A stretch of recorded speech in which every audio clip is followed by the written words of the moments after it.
Breaking news. इस वक्त की सबसे बड़ी खबरें सबसे पहले और सीधे आप तक। अगर आप इंतजार करना पसंद नहीं करते और चाहते हैं कि देश दुनिया की हर हलचल तुरंत आप तक पहुंचे, तो आज की लाइव न्यूज है आपका सच्चा साथी। राजनीति से लेकर मनोरंजन तक हर क्षेत्र की विश्वसनीय और लाइव कवरेज के लिए अभी सब्सक्राइब करें आज की लाइव न्यूज को। देखते रहिए, जानते रहिए। कांग्रेस ने ओडिशा की राजनीति में बड़ा कदम उठाते हुए बारबाटी कटक से पूर्व विधायक मोहम्मद मोकिम को पार्टी से निष्कासित कर दिया है। मोकिम पर पार्टी विरोधी गतिविधियों का आरोप है और उनकी प्राथमिक सदस्यता भी समाप्त कर दी गई है। बताया जा रहा है कि उन्होंने सोनिया गांधी को पत्र लिखकर कांग्रेस के कामकाज और नेतृत्व पर सवाल उठाए थे। इस कार्रवाई के बाद ओडिशा कांग्रेस में अंदरूनी कलह खुलकर सामने आ गई है, जिससे प्रदेश संगठन की एकजुटता पर सवाल खड़े हो रहे हैं। बिहार सरकार में पथ निर्माण व नगर विकास एवं आवास मंत्री नितिन नवीन को भाजपा ने बड़ा सरप्राइज दिया है। पार्टी ने उन्हें राष्ट्रीय कार्यकारी अध्यक्ष की जिम्मेदारी सौंपी, जिसकी जानकारी उन्हें घोषणा से पहले तक नहीं थी। खुद नितिन नवीन ने कहा कि उन्होंने सपने में भी नहीं सोचा था कि उन्हें इतनी बड़ी जिम्मेदारी मिलेगी। अचानक हुए इस ऐलान से वे भी हैरान रह गए। इस फैसले को भाजपा की रणनीति में एक अहम और चौंकाने वाला कदम माना जा रहा है। मणिपुर हिंसा के बाद पहली बार भाजपा के कुकी और मैतेई समुदाय के विधायक एक साथ नजर आए।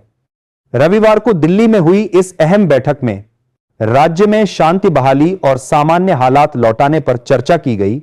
विधायकों ने हिंसा प्रभावित इलाकों में चल रहे राहत कार्यों की समीक्षा की और आगे की रणनीति पर विचार किया।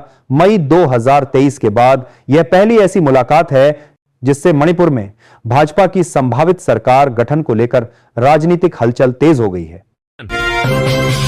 आरआरबी परीक्षा में शामिल होने वाले अभ्यर्थियों की सुविधा के लिए भारतीय रेलवे ने मुरादाबाद से देहरादून के बीच एग्जाम स्पेशल ट्रेन चलाने का फैसला किया है।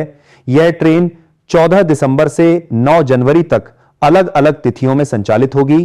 ट्रेन मुरादाबाद से गजरौला, बिजनौर, लक्सर और हरिद्वार होते हुए देहरादून पहुंचेगी। वरिष्ठ मंडल वाणिज्य प्रबंधक आदित्य गुप्ता के अनुसार इस पहल से छात्रों को परीक्षा केंद्र तक पहुंचने में बड़ी राहत मिलेगी।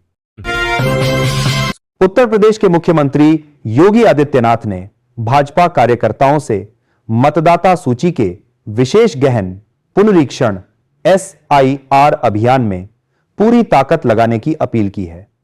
उन्होंने कहा कि अगर अभी 3/4 मेहनत कर ली गई तो विधानसभा चुनाव में सिर्फ 1/4 प्रयास ही करना पड़ेगा। योगी ने जोर देकर कहा कि चुनाव बूथ स्तर पर जीते जाते हैं। उन्होंने बताया कि SIR अभियान के लिए केवल 12 दिन शेष हैं, जिनका प्रभावी उपयोग जरूरी है। प्रधानमंत्री नरेंद्र मोदी आज 15 दिसंबर से 4 दिनों की 3 देशों की विदेश यात्रा पर निकल रहे हैं। इस दौरे में वह जॉर्डन, इथियोपिया और ओमान की राजकीय यात्रा करेंगे। खास बात यह है कि पीएम मोदी पहली बार इथियोपिया जा रहे हैं। यात्रा के दौरान वे संबंधित देशों के शीर्ष नेताओं से मुलाकात करेंगे और द्विपक्षीय सहयोग को लेकर अहम समझौतों पर चर्चा होगी। माना जा रहा है कि यह दौरा भारत के कूटनीतिक और रणनीतिक संबंधों को नई मजबूती देगा। दिल्ली के रामलीला मैदान में कांग्रेस के वोट चोरी के आरोपों को लेकर हुए विरोध प्रदर्शन के दौरान प्रधानमंत्री नरेंद्र मोदी के खिलाफ लगाए गए आपत्तिजनक नारों से सियासी बवाल मच गया है। भाजपा ने इसे लोकतांत्रिक मर्यादाओं का उल्लंघन बताते हुए कांग्रेस पर तीखा हमला किया। भाजपा नेताओं ने कहा कि ऐसी भाषा अपनाने वाली पार्टियां इतिहास में मुगलों की तरह दफन हो जाती हैं। वहीं कांग्रेस ने नारों से दूरी बनाते हुए कहा कि यह पार्टी की आधिकारिक सोच नहीं है। राजस्व खुफिया निदेशालय DRI ने चेन्नई में लाल चंदन की अवैध तस्करी के खिलाफ बड़ी कार्रवाई की है। DRI ने 6.26 करोड़ रुपए मूल्य की करीब 15 मीट्रिक टन लाल चंदन जब्त करते हुए 4 तस्करों को गिरफ्तार किया है। अधिकारियों के अनुसार 9 से 11 दिसंबर के बीच 3 ठिकानों पर तलाशी अभियान चलाया गया था। वित्त मंत्रालय ने बताया कि विदेशी व्यापार नीति के तहत लाल चंदन का निर्यात पूरी तरह प्रतिबंधित है। महाराजगंज लोकसभा सीट से 7 बार सांसद और केंद्रीय राज्य मंत्री पंकज चौधरी को उत्तर प्रदेश भाजपा का 17वां अध्यक्ष बनाया गया है। केंद्रीय चुनाव अधिकारी एवं मंत्री पीयूष गोयल ने उनके निर्विरोध निर्वाचन की घोषणा की। पंकज चौधरी का चुनावी रिकॉर्ड लगातार बेहतर रहा है और उनकी गिनती जमीनी नेताओं में होती है। पार्टी को उम्मीद है कि उनके अनुभव और संगठनात्मक पकड़ से उत्तर प्रदेश में भाजपा को नई मजबूती मिलेगी। कांग्रेस नेता शशि थरूर ने राहुल गांधी से अलग विचारधारा के आरोपों पर खुलकर प्रतिक्रिया दी है।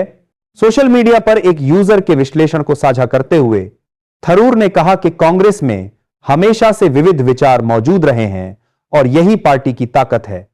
उन्होंने माना कि मौजूदा हालात को यह विश्लेषण सही ढंग से दिखाता है। थरूर ने यह भी संकेत दिया कि मतभेद असहमति नहीं बल्कि लोकतांत्रिक सोच का हिस्सा हैं। उन्होंने यूजर को धन्यवाद देते हुए संवाद की जरूरत पर जोर दिया। दिल्ली के रामलीला मैदान में कांग्रेस की रैली के दौरान पीएम नरेंद्र मोदी के खिलाफ लगाए गए कथित आपत्तिजनक नारों को लेकर संसद में जोरदार हंगामा हुआ। बीजेपी अध्यक्ष जेपी नड्डा ने इस मुद्दे पर कांग्रेस को घेरते हुए राहुल गांधी और सोनिया गांधी से सार्वजनिक माफी की मांग की। केंद्रीय मंत्री किरेन रिजिजू ने भी कांग्रेस की आलोचना की। बीजेपी नेताओं का कहना है कि इस तरह की भाषा लोकतांत्रिक मर्यादाओं के खिलाफ है और इससे कांग्रेस की सोच उजागर होती है।